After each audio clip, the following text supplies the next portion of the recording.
Hello everyone, आज की video में आपको बताऊंगा दो ऐसे सीड बीज जो कि आपके घुटनों की ग्रीस के लिए बड़े इंपॉर्टेंट है। घुटनों में ग्रीस का मतलब है घुटनों के बीच में ये जो कार्टिलेज होती है जो कि हमारे ऊपर वाली और नीचे वाली हड्डी को सपोर्ट करती है, एज के साथ साथ ख़राब हो जाती है। इसे ठीक करने के डिफरेंट तरीके होते हैं। इसमें इंजेक्शन लगते हैं, हाइलुरोनिक एसिड भी इंजेक्शन लगते हैं। सो जो फर्स्ट है उसे कहते हैं चिया सीड। चिया के जो बीज है इनको उर्दू में भी चिया के बीज ही कहा जाता है। स्पेसिफिकली इसका कोई खास नाम नहीं है। जैसे चिया के बीज अगर आप मार्केट में जाकर ढूंढेंगे आपको मिल जाएंगे। और दूसरे हैं हमारे पास फ्लैक्स सीड्स, इसको हम उर्दू में कहते हैं अलसी के बीज। ये दो ऐसे बीज हैं, अगर आप इनको इस्तेमाल करते हैं आपको घुटनों के ग्रीस का जो प्रॉब्लम है वो रिवर्स होना स्टार्ट हो जाता है। एक तो आप चीज़ अंडरस्टैंड कर लें कि जो हमारे घुटनों की कार्टिलेज का प्रॉब्लम होता है ये मैकेनिकल प्रॉब्लम होता है।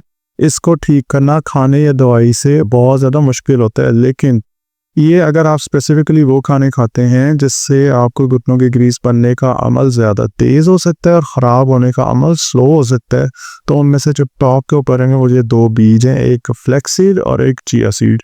चिया सीड के अंदर बेसिकली हमें मिलता है ओमेगा 3 फैटी एसिड, कैल्शियम और मैग्नीशियम, और साथ में ये बहुत अच्छा एंटीऑक्सीडेंट है। एंटीऑक्सीडेंट का मतलब होता है जो हमारे क़ुव्वत मुदाफ़ित के निज़ाम की हेल्प करता है। और जो फ्लैक्स सीड्स हैं इसके अंदर बेसिकली हमें ALA मिलता है, लिग्नेंस मिलता है और बहुत अच्छे फाइबर्स मिलते हैं। अब ये तो हो गए इनकी ग़िज़ाई अज्जा। अब इसको यूज़ किस तरह से करना है? यूज़ करने का ये तरीका है कि जो फ्लैक्स सीड्स हैं, अलसी के बीज हैं, आपने इनको पीस के यूज़ करना है। ये जो फ्लैक्स सीड है ये ईजिली अब्जॉर्ब हो जाते हैं। अगर आप इनको पीस के यूज़ करेंगे, आप डायरेक्टली यूज़ करेंगे तो ये ईजिली अब्जॉर्ब या डाइजेस्ट आसानी से नहीं होंगे। सो अब इनको इस्तेमाल करने का तरीका ये होगा कि आपने पहले पानी वाले गिलास लेना है, उसके अंदर ये 1 चम्मच डाल देना है। 1 चम्मच आप डेली लेंगे, इससे ज़्यादा नहीं आपने लेना। अगर आप इससे ज़्यादा लेंगे तो इनको हजम करना बड़ा मुश्किल हो जाएगा। सो 1 चम्मच आपने पानी में डाल देना है, 30 मिनट के लिए पानी में पड़ा रहेगा, उसके बाद उस पानी को पी लेना है। दूसरा तरीका ये है कि अगर आप घर में कुछ सैलड वगैरह बनाते हैं, सलाद बनाते हैं, तो आप उसके ऊपर थोड़े से छिड़क लें।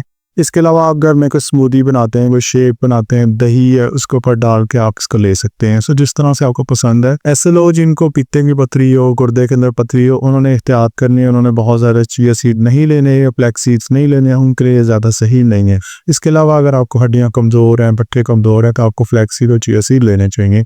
सो स्पेसिफिकली ये तो हो गए इन दो बीज के बारे में। अगर आप देखना चाहते हैं कि और कौन सी ग़िज़ाएँ हैं जो घुटनों की कार्टिलेज के लिए, घुटनों की ग्रीस के लिए बहुत अच्छी हैं, तो उसकी मैं वीडियो आप साइट के ऊपर पिन कर रहा हूँ। आप ये जो आपको साइट पे शो हो रही है इसके ऊपर आप क्लिक करके ये वीडियो देख सकते हैं। Thank you so much for watching this video.